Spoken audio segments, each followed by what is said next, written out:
নমস্কার, আশা করি ভালো আছেন। সর্বদা স্বতঃস্ফূর্ত থাকার চেষ্টা করবেন। আজকের কথার মূল বিষয়বস্তু হচ্ছে মেয়েদের ড্রেস নিয়ে যত সমস্যা। হ্যাঁ বন্ধু, আজকের কথার মূল বিষয়বস্তু হচ্ছে মেয়েদের ড্রেস নিয়ে যত সমস্যা। চলুন শুরু করি। আমি আজকে আপনাদের সাথে আমার ব্যক্তিগত চোখে থাকা একটি ঘটনা শেয়ার করতে চাই। কিছুদিন আগে রাস্তায় একটি মেয়ে তার পছন্দের পোশাক পরে বেরিয়েছিল। সে মেয়েটির পছন্দের পোশাক দেখে রাস্তার কিছু বকাটে যুবক বাজে মন্তব্য করছিল।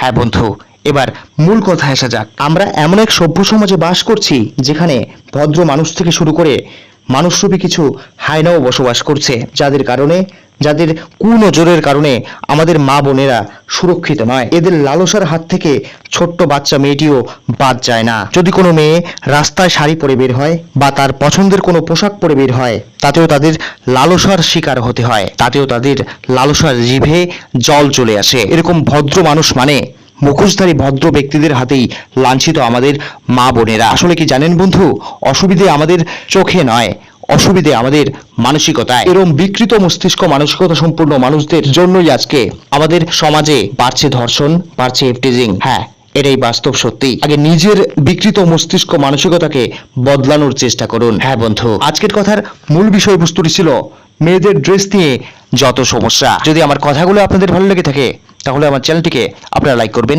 শেয়ার করবেন, অবশ্যই সাবস্ক্রাইব করে নোটিফিকেশন বেল আইকন অন করে দেবেন পরবর্তী ভিডিও নোটিফিকেশন পাওয়ার জন্য। ইউটিউব প্ল্যাটফর্ম বাদে যদি আমাকে আপনারা অন্য কোনো প্ল্যাটফর্মে দেখতে চান তাহলে আমার ফেসবুক পেজ শিবাস মোটিভেশনকে লাইক করবেন, ফলো করবেন, অবশ্যই শেয়ার করে অন্যদেরকে দেখার সুযোগ করে দেবেন। ধন্যবাদ, নমস্কার।